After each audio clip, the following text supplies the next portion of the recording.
Well, it's that time of the week again. It's time for Programming by Stealth, and this is Tidbit 12, recorded April 18th, 2025. I'm Allison Sheridan, but I'm not your host this week, and I'll let Bart explain why.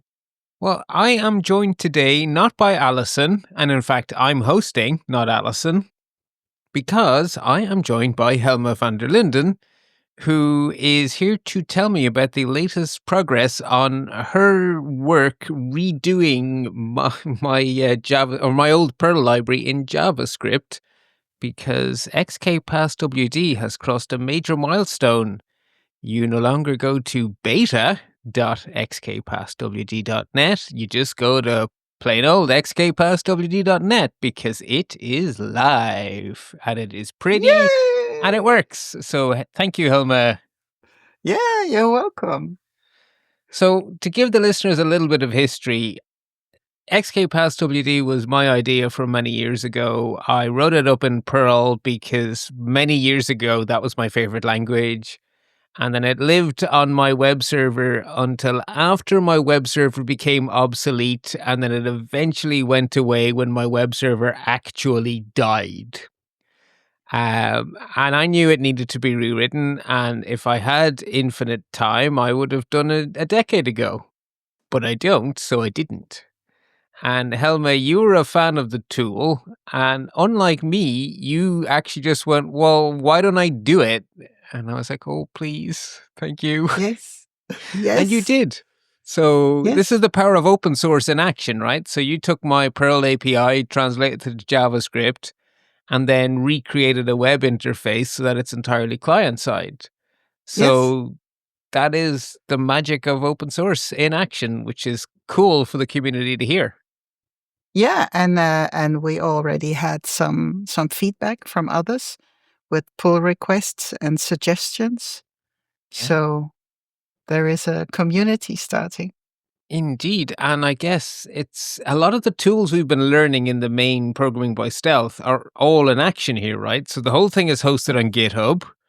Yeah. All of that collaboration you've just described is on GitHub. The web interface is HTML, CSS, and JavaScript. The library itself is JavaScript. Let me see, what other cool technology? It's Bootstrap for the UI, isn't it? Yes. And jQuery as well, just to make sure we get another one ticked off. Yes. Yeah. And do you use mustache templates? Or no. No, okay. No That's still pretty good, though. You've covered a lot of PBS in one app. Yes. Jest tests. Jest tests, yes, we talked about that. ESLint. I presume you're using ESLint. Yeah, there you go.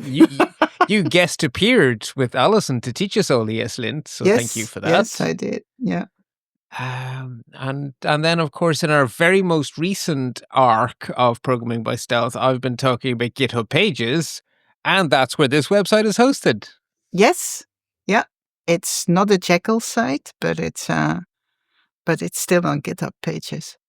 So the last time I checked in, before Christmas, when I had all of these great plans of having lots of free time, and then life, the universe, and my health got in the way, where we left things was that there was a Git repository whose long-term future was that it was going to become the home of just the JavaScript library. But to get us from zero to something that works, it was much easier to do both the library and we call it a demo webpage in the one repository. And that repository was published as beta.xkpasswd.net. And today, that's not true. So do you want to fill me and hence all the listeners in to what has happened in spring of 2025? Yeah. Actually, it was even in the first quarter, just before spring even. Okay, sorry. We're weirdos. I think here, is it here? No, actually, the Europeans do that spring starts in January, isn't it? Or No. no? Spring starts in March. Oh, it's winter starts in January. Yeah, never mind. Q1. No. Let's call it Q1 2025. Yeah, Q1 2025. So, as you decided, it would be a good thing to move the library and the web application to two different repositories. And for the listeners, for some context, the reason that was always the long-term goal was that in theory, that library could work on any user interface. So I really want to restore the command line version because there was a Perl command line as well as a Perl web interface. And I'd very much like to get back to that in the vague distant future, or someone else can do it. Hello, community.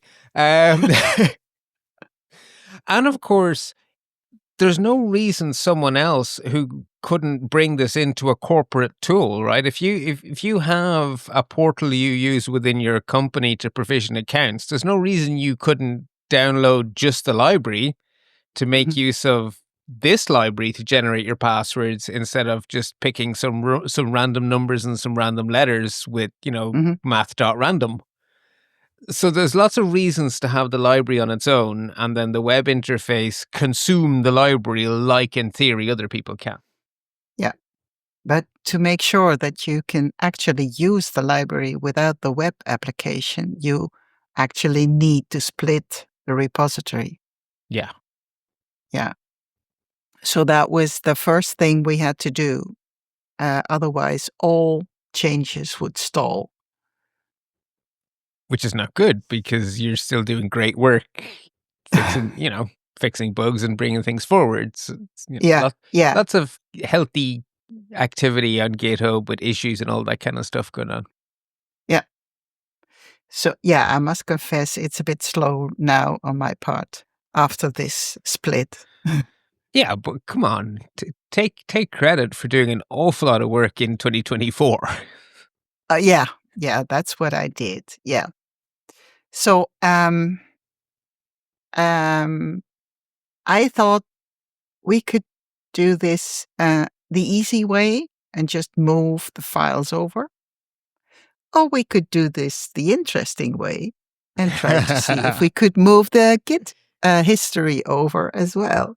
And just for the listeners, so the difference would be if you only move the files, then if you looked at the repository, then you would not know how the files got to their current state. But if you manage to bring the entire history with you, then you can still go back in time, even though it's in a different repository.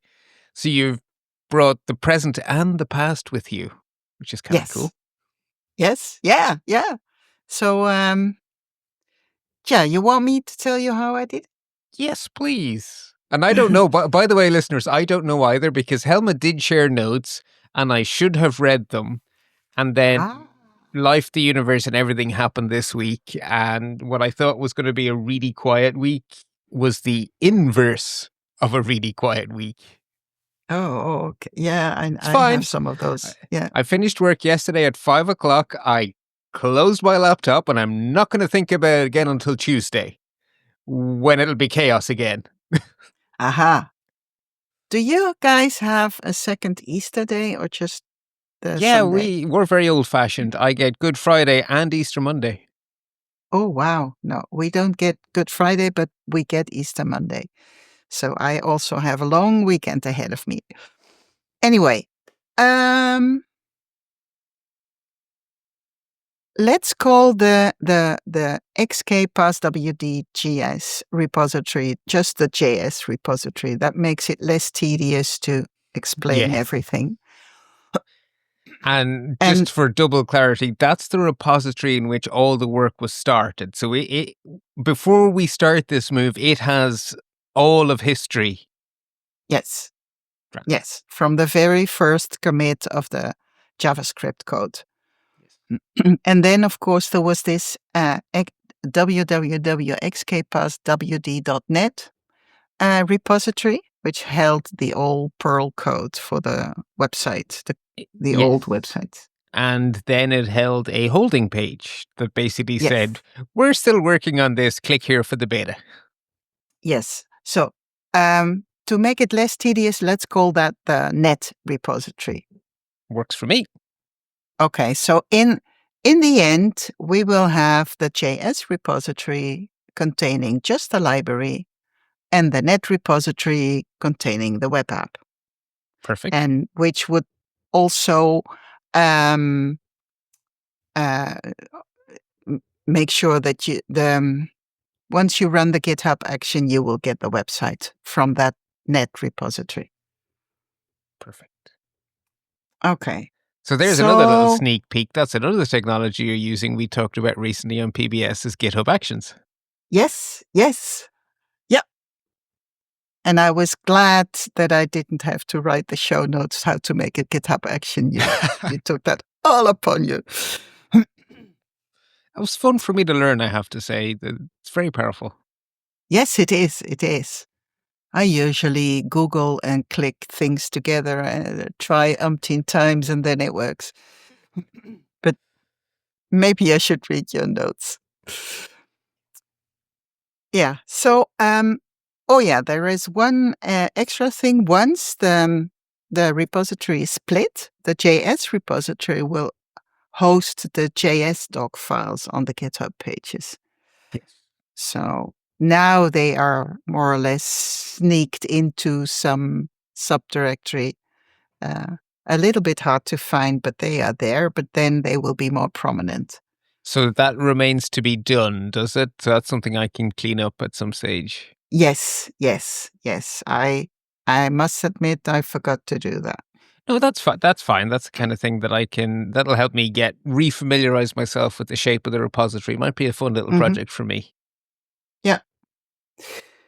So the first thing we have to do is we have to do some preparations. And I try to be as cautious as possible because there are some steps from which there is no return. And Even in Git? yeah.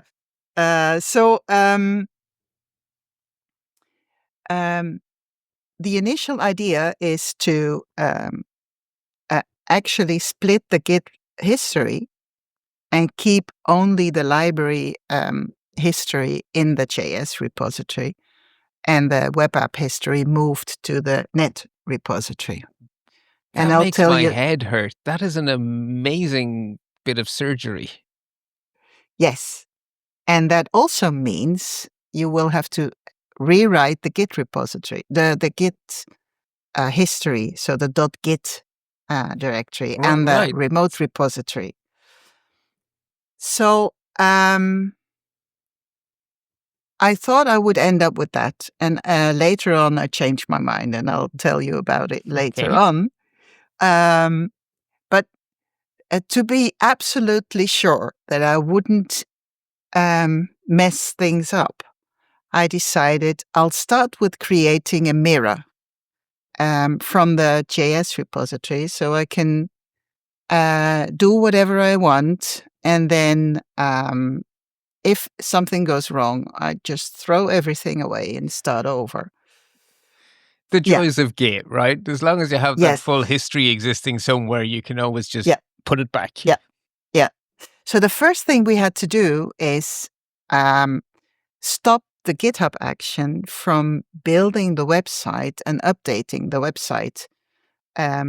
I had set it up to be to run on every push, Right. which we don't want now. So I switched off the GitHub action, and I also figured out what else do I need to do, like stale branches, cleaning up stale branches, and etc. And I had a branch called Puppeteer only on my machine, and it had to move to the web app directory because it contains efforts, not real tests, but just efforts to run tests on the web app. I didn't want to lose the code, so I wanted to take it with me. And I learned very quickly that if you want to split history, you do it on a clean copy of the remote file, the remote repository. So just to be sure, I could also make a copy by just renaming the current JS repository and start again. But that would mean I would also move all the pull requests, the issues, the forks, the stars, etc., to the new repository, aka the backup. So I decided, let's keep the original JS repository as is and work on a copy and figure so you out. did the surgery on your copy. Yes. Aha. Yes. So, okay. So the first thing to do is make the local copy up to date. And if you want, let's see, what did I do? Okay, yeah. So the last commit you do is disabling the GitHub action. And how do you make a copy of a Git repository? You simply create a second remote, which you call backup, and then you push your local version to the backup with the parameter, with the argument mirror, so -- mirror, and then it takes the whole lot and makes an entire mirror. So without the -- mirror, it would have only put the most recent commit up into the backup repository. But by saying mirror, you're saying all of it, shove it up. Yes. So you get an identical copy. And that was just an extra backup, just in case I would mess up my remote. Okay, so the GitHub action is disabled. All the branches are either deleted or pushed. There is nothing on the local copy that is still to be committed. I checked that the website was still up and running because I didn't know. In the end, it took me several days to get from the first to the last action in this process. And I didn't want anything to happen to the website. Makes sense. So, yeah. So, what you can do to split the GitHub history is to use the filter repo command. Actually, if you start and search on GitHub or on Google, you'll find a GitHub page, and I put the link in the text. And there is a Stack Overflow article, and the Stack Overflow article talks about a filter branch and explains what you have to do. So I followed those steps, except for using filter branch, because the Stack Overflow post is already 4 years old, and it pointed to the GitHub documentation, and the GitHub documentation pointed to a tool called filter repo. And when you read the information on the filter repo, it says, filter branch is very old, very buggy, and very slow. Don't use they're it. not good use words. This tool. No. So I decided, well, since GitHub is pointing to this tool, and this tool is, the last commit is a few months ago, it's probably in active use, in active maintenance. So let's use that one. And from reading the documentation, it's obviously a Python script, so you need Python. And of course, you need command line Git.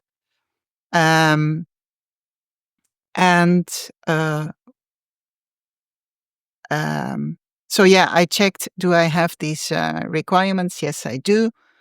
So I could download the tool called GitHub Git Filter Repo. And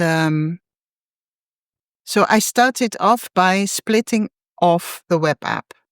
So first thing is taking the copy of the JS repository and then removing everything that doesn't belong to the web. That doesn't belong to the web app. That's the way this tool works. So filter, on one side of the filter is your full folder structure and the history Yeah. for every file. Yeah. And on the other side of the filter is a smaller folder structure with only the pieces of the history for whatever is left. Yes. Yes. Yeah, so I thought it would sort of, create a fork in the road where one piece would go left and one piece would go right. But it doesn't do that. It does actually delete everything you don't want the filter to pass through. No. So you want to be... Okay, I see why you're working on a copy. Yes. Yeah, and a local copy, you have to be sure that you take a fresh clone from your remote repository. That's why I had to upload all the branches and stuff. So when I looked at the directory layout, I could see that what I wanted to move to the web app was basically the assets and the web directory in the /c directory, and some files in the root directory. Nothing more. Yeah. So, and all the rest would stay in the JS repository. And there are some samples, some tests in the test directory, configurations that you can use to test the import and export function. So those need to be moved over, but it's only a few, and I could probably do with just copying that directory without any history, but let's be complete and etc. So the nice thing about this tool is that it has an option dry run. I like that option. Yes. So what you do is you can give it a path argument and tell it which path to take into the filter, or you can tell it take a path from file option and give it a file that contains all the directories and files that you want to keep in your filter. Oh, I like that. So you basically, you look through everything, you start to build up that file, you do a dry run, you see if it's what you want, you edit the file, you do another dry run. Yes, yeah, and that's what I did. And what you also want to do is prune commits that become empty. So right, yeah. Right, if the entire folder X goes away, then every commit that only changed X/file1 dot whatever, that's a weird commit. That'll be in the tree, but it's a weird commit. Yeah. So that's it. So when I ran the dry run, I found out that I missed a few things. For example, I missed the index.html file. Minor thing. Yes. So that's what I actually did. I just ran this git filter dry run path from file with this file a few times, and what it does, it spits out two files. One is the original list of files in the commit, and one is what would be left, what would be the result. So you can compare them. And when I did that, for example, I also found out during the process, I renamed a few files. If you want the history of those files, you also need to notice in your path from file, which are those files. You want to keep the commit of those renamed files. Oh, that's a subtlety you're only going to get with the dry run. Yes. So, after a few dry runs, it said, parsed 571 commits. Wow. New history written. New history written in 0.07 seconds. You have a fast computer. now repacking, cleaning, and then it finished. Yeah, so it has a fast export original and a fast export filtered file. So, yeah. Excellent. And so once this was over, The scary part. yeah, that's one scary part. And Yeah, okay, so hang on a sec. So we now have a desired new state. So now we get to the destructive part, right? Because you now push that truncated history up. Yes. Well, what I had to do is put this truncated history into the net repository. Yes, of course. Yes. Yeah. And because it wouldn't be, it would probably not be a great deal because all your commits were very old and predated my first commits. But your last commit succeeded my... Yes, of course it did, because that's when I put up the placeholder page. Yes. So if you want to merge the... So you now have a timeline, my old timeline, and your new truncated timeline. They have to be somehow squished back together. Yes. Yeah. So is there I smell another magical tool. That's obviously not a filter. It's obviously some other cool tool. No, it's actually part of Git itself. Wow. So what I did is I added I called it the web split. So it's the part where the web app lives. No, wait. Oh, that's what I did. Yes, I created a new directory called web split. I added the repository that I just created with filtered repo as a remote. Okay.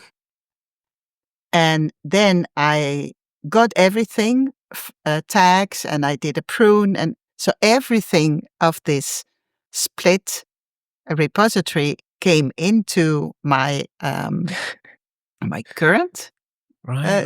So you copy. pulled from your split into your clone of the net repository. Yeah. Cool. And I must... and I already...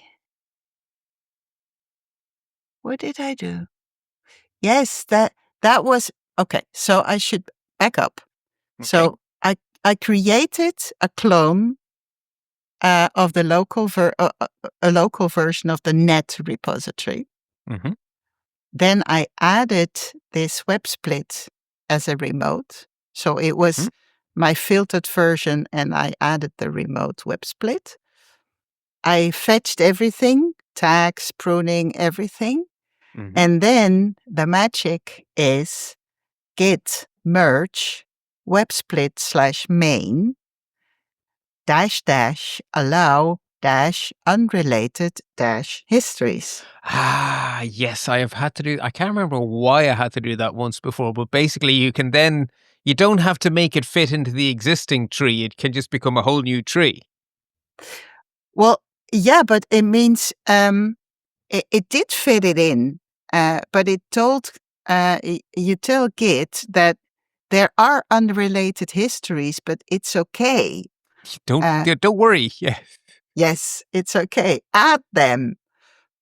And then, of course, because I had a main branch and a puppeteer branch, I had to do the same for the puppeteer branch. So I had to merge that one in as well. And then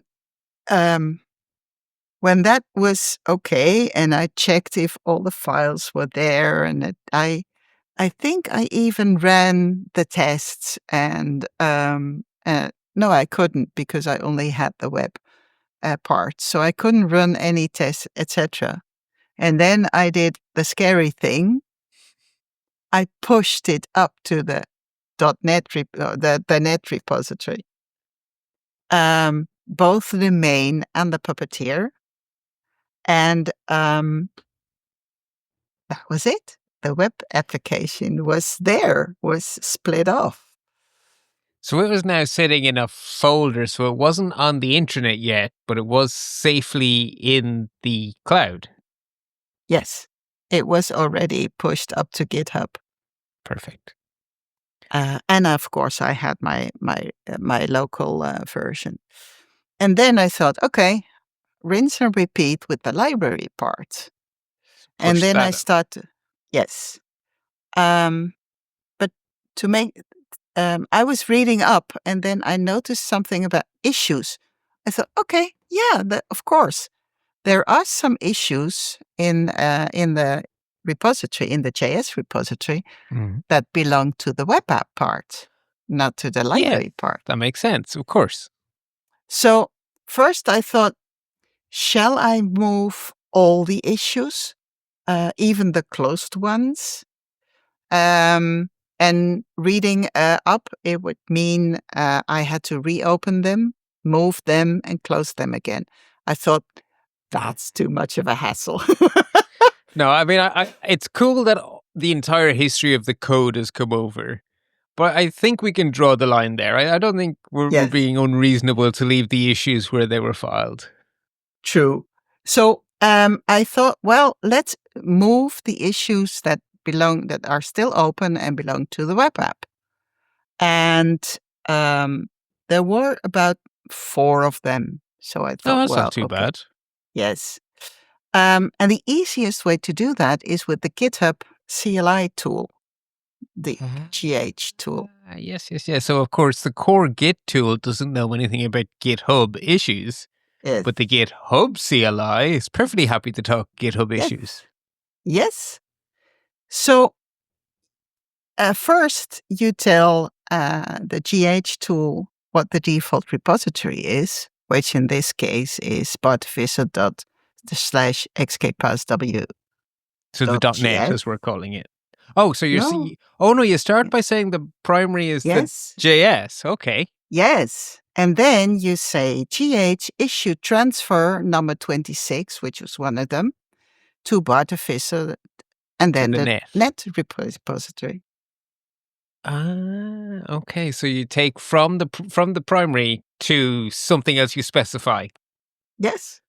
Oh, brilliant. And there were 4 of them, so I guess you didn't even have to script that. If there were more, you could have stuck it in a for loop in a bash script and it would have been fine. Yeah, but there were only a few. So I thought, well, what the hell? I'll just rinse and repeat, and that's it. Cool. So then let's go back and do the library part. Right, because it has too much code now, which is an easier problem to solve than not enough code. True. And then I thought, okay, let's split it. And I did. I split the code and I kept the library part, just the history of the library part. And then I was reading up and I came across some mention somewhere. GitHub won't allow this rewritten history if there are issues or pull requests or whatever pointing to now absent missing commits. Yeah. Yes. So I thought, well, let's stay on the safe side and just leave the history of the web app into the library. I don't see any harm in having it there, right? No. And given that the issues are staying behind, that kind of makes sense. Yes. So that's what I did. I just left the JS repository as is.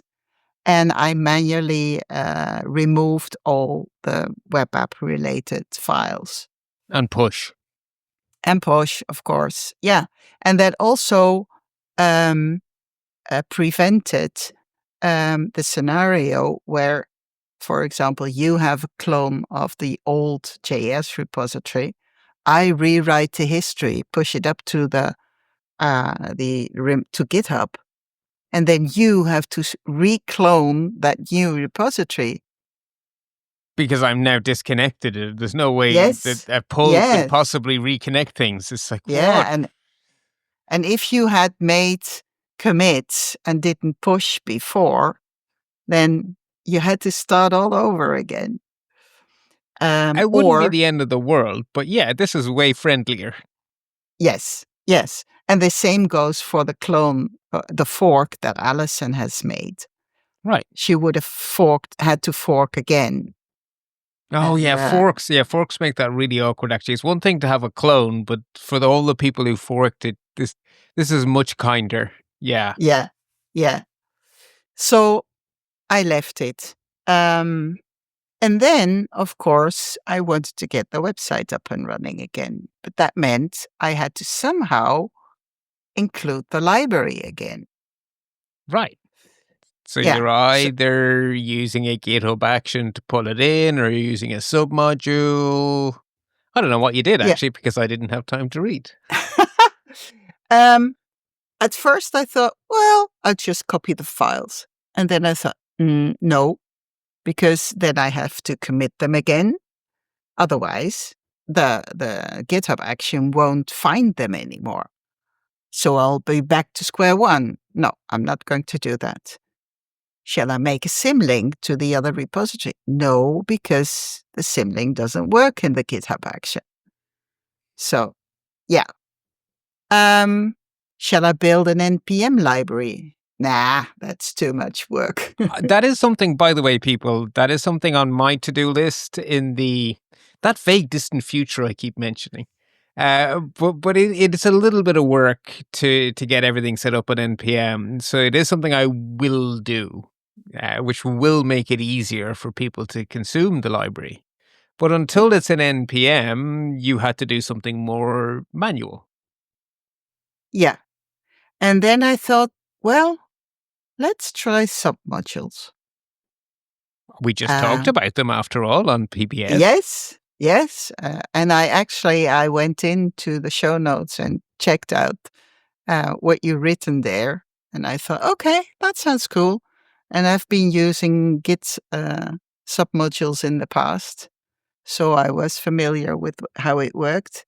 So I thought, okay, let's do that. And so at first I thought, okay, I'll make a source/lib directory because that's where the code thinks everything is. Yeah. And I added the other repository as a submodule. And of course, I ended up with source/lib/source/lib. Yes, of course, because the other repository is in a different shape. It's not in a shape that's ready to be just pulled in. True. So, and then I thought, I read somewhere, you know what? I can also make a separate directory called modules right under the root directory. In there, I cloned the submodule called lib. And in there is the source and all the other files. And I thought, you know what? I'll just make a symlink between source lib and this source lib directory. So then for all... Yeah, it works. Yeah. So that's what... so that makes the website think there is a library in that place. Okay, so that was nice. I created the submodules and I did everything. I created symlinks. I even created scripts to automate this. Of course you and did. And then, yes. And then it works. Good. That's a good answer. I ran it locally and the website came up and I could do things and et cetera, et cetera. But then I went through the whole process of pushing it up to GitHub. And it turned out the GitHub action doesn't like this symlink. So it failed because it couldn't find the library. Now, if memory serves, it's being built with Webpack, is it? Yes. So can you tell Webpack to go fetch stuff from a different folder? Yes. You can tell it, you can give it an alias. You can say, what you call it, the @ lib. and then path resolve the directory, and then modules lib source. And in the xkpasswd JS file, you can add an import from this add lib directory.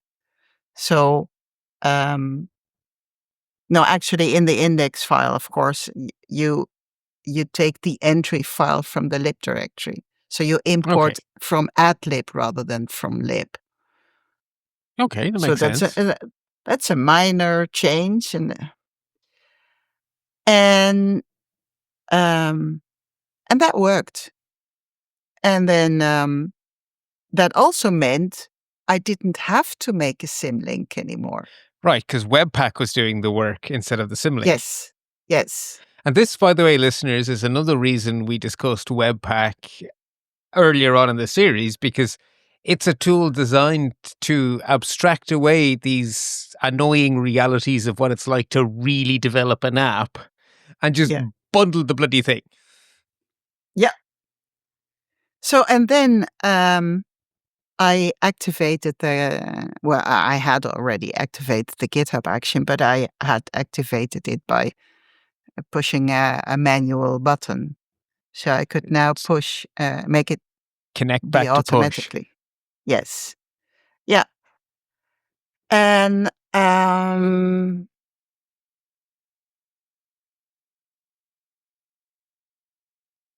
let me see. Of course, the first time it failed. Of course it did, because everything fails the first time. The net repository was set to build the GitHub pages site from a directory.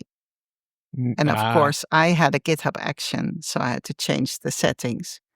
And once that was fixed, I thought I need the CNAME file, which was in the temp pl2js placeholder branch. Mm-hmm.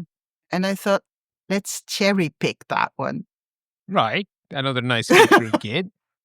Yes. So that worked. And you can easily do it in a GUI client like Source3 or Git Kraken. You can do that. You just pick the commit. So you say cherry pick, ready to go. But I also put in the command line version so you can see how it works. And I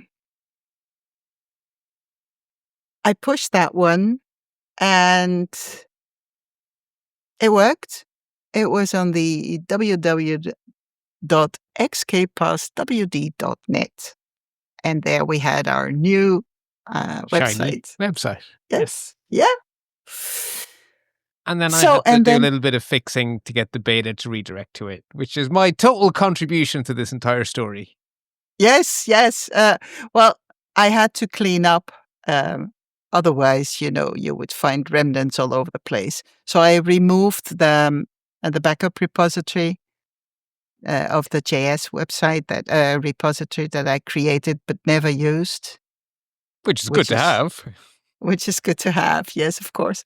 And the local web split repositories and any other copies. And I put up a placeholder page in the JS repository that things would change now. And I fixed the readmes in the JS repository and in the .NET repository, because one of them was saying, don't look here, but go to the beta site. Well, yeah, that's irrelevant now. Yeah. Yes. So I took that one out, and yeah, that was it. So we have to do some more cleanup, and as we discussed earlier, the JS docs have to go on GitHub pages, and they do, which means I think the first thing is we decided it needs a new URL, right? That repo, because at the moment it doesn't map to anything. There's no DNS pointing to it, so that's probably going to be js.xkpasswd.net. That's probably a sensible name for it, isn't it? Yeah. Yeah. I've just thought of that now, but it makes sense. Yeah. And then we need a GitHub action to call JSDoc and publish that on the newly chosen domain name. True. The JS doc of the GitHub action in the JS repository is still there. It's just inactive. It may need some tweaking to fix some folder paths, or it may not. Maybe it's just ready to go. I guess we'll see. Yeah, I think the only thing you have to do is actually change the npm command to run the and tell it it's in the docs directory. And maybe you could even tell it to just run the docs and then tell GitHub to push it Publish up the from the docs. docs directory. Like I say, I'll have a poke and I'll find the easiest path. But the first thing is to get the DNS plumbed in, because until the DNS is plumbed in, this is very academic. Well, I think for now. It exists at the github.io URL, right? It's going to be bartificer.github.io/name of repository. Yes, yeah. Which we haven't told anyone about, so no one's going to find it. No. Which is fine. No. Yeah, that's easy. That's some cleanup. Something from my summer holidays, when everyone else would go to the beach, I'm going to be playing around with GitHub Actions. Yeah, that sounds like fun. Yes, it is. Actually, I think it took me longer to write all these notes and rewrite them when I got more insight information and a different view. I think it took me about 4 days. That's actually sometimes quite difficult, because with my work hat on, I have to document everything I've done. And for things I know exactly what I'm going to do and I don't change my mind at all, that's very easy. But that's not how life works, right? It happens sometimes. But usually you have the best laid plans and they do something completely different. And then you're trying to write it looking backwards in time in a way that makes it all make perfect sense. And I find that very difficult. Yeah, so I usually do it like that as well. But this time, once I got into the stage of, okay, I need to prepare. What do I need to do? You know what? I'll write it down, because otherwise you and Alison won't be able to figure out what I've done anyway. And I won't be able to tell you because I've forgotten. All right, because you tried God knows how many things. So the question is, which branch is reality and which were failed attempts, right? Yeah. Yeah. So I left out many of the failed attempts, but I did write down the ultimate happy path. Yeah. So that's a good opportunity to tell the listeners that there will be show notes at pbs.bartificer.net. That this is going to be Tidbit number, the next one, I think. Is it 12? Are we at Tidbit 12? Probably at Tidbit 12. I have no idea. Yeah, it's fine. The other thing we should mention to the listeners is that we're doing a bit of wibbly-wobbly, timey-wimey, because we're recording this just before Easter, so we're about to tuck into our lovely chocolate. And Alison is in Japan having a great time. And this show is going to come out at probably 1 week after Easter when Alison gets back, because I don't have any preparation work done for the show Alison thinks we're recording next Saturday. So we're going to play this instead. Okay. Well, yeah. We've talked quite some time about this. Yeah, this feels like a full-length episode. According to my recording, we're at 57 minutes. So, Helma, look, I really want to stress how amazing it is that you stepped into the community. You took my idea, you turned it into reality. You were under no obligation to ask me or to get my advice or anything like that, because it's all open source, released under the BSD license. You could have rebranded the whole thing and called it Helma.js or whatever, right? But you were kind enough to do this with me, which I am extremely grateful for. So thank you very much. You're welcome. Yeah. And where can the good listeners find more about you? Obviously, your GitHub profile is a good place to see your nerdier stuff. Yes, which is at Hepabodu, which is... The link will be in the show notes. Yeah, that will be easy. Talk about a tongue twister in English. I'm so busy with work. I hardly check in, and I don't have any socials. So every now and then I pop into the Slack of Alison. Podfeet.com/Slack. Yes. There is a channel for PBS. There are the whole community that is doing this work on xkpasswd hangs out in there. B, the whole PBS community as a whole hangs out in there. And C, all of Alison's listeners are just next door in the Security Bits channel and the general channel. And if you want to waste some time, the Delete Me channel is full of fun nerdery, mainly from Alistair in New Zealand, but it's good nerd fun. So definitely highly recommended. Yeah. Cool. Well, thank you, Helma. Enjoy your Easter. And I guess I should end this with my usual, until next time, folks, happy computing. If you learn as much from Bart each week as I do, I'd like you to go over to lets-talk.ie and press one of the buttons over there to help support him. He does 98% of the work here. I'm just the stooge that listens to him and asks the dumb questions. If you go over to lets-talk.ie, you can support him on Patreon, you can donate via PayPal, or you can use one of his referral links. I really hope you'll go over and help him out. In the meantime, you can contact me at Podfeet or check out all of the shows we do over there over at podfeet.com. Thanks for listening and stay subscribed.